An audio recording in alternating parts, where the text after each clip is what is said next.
penyalipan itu selalu dimulai dengan pencambukan. Dicambuk dengan cambuk Romawi. Anda tahu cambuk Romawi itu tidak seperti cambuk biasa.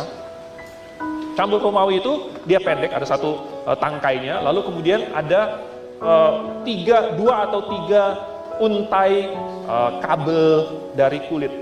Dan di situ ada diikatkan besi, kemudian duri, lalu di ujungnya sekali ada kait ya, seperti mata pancing gitu yang terbuat dari logam.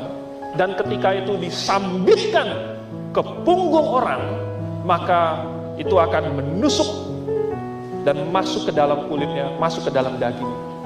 Kemudian cambuk itu akan ditarik dari atas sampai ke bawah.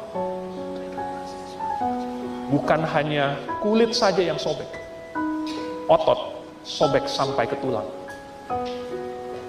Dan itu dilakukan berkali-kali. Alkitab mencatat 40 kali, tetapi pada prakteknya seringkali tidak dihitung, saudara. Seringkali tidak tahu sudah berapa pukulan, sudah berapa kali dicambuk. Kamu hitung nggak? Saya tidak hitung. Kamu hitung nggak? Saya tidak hitung. Jangan-jangan masih kurang. Cambuk lagi.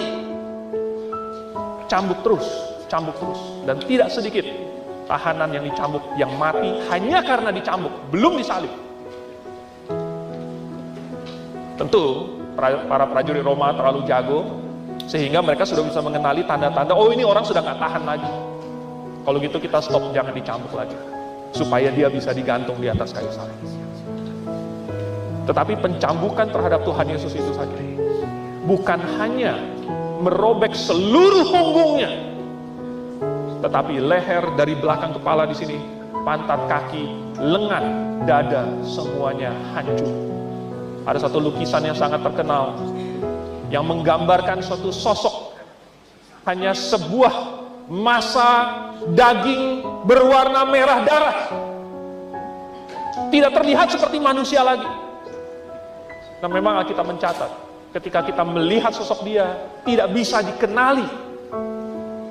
Sedemikian rusaknya tubuh Tuhan Yesus. Nah, mungkin itu yang Tuhan Yesus bayangkan ketika pada malam hari sebelumnya Tuhan Yesus mengambil roti dan memecah-mecahkan. Saya tidak tahu berapa kecil pecahan-pecahan roti yang Tuhan sobek-sobek itu. Tetapi setiap sobekan roti Tuhan Yesus itu bagaikan dagingnya dicabik-cabik. Kesakitan yang dirasakan itu tidak bisa dibandingkan. Bukan hanya seperti tangan kita terluka, tetapi disayat berulang-ulang, dan berulang-ulang. Dan itu terjadi di seluruh sekujur tubuh. Habis itu pun Tuhan Yesus harus memikul salib dia sendiri. Dengan keadaan yang sudah hancur, dan dia masih harus memikul salib. Akhirnya Tuhan Yesus tidak sanggup, dan Simon dari Kirene yang harus memikul salib itu sampai Golgota.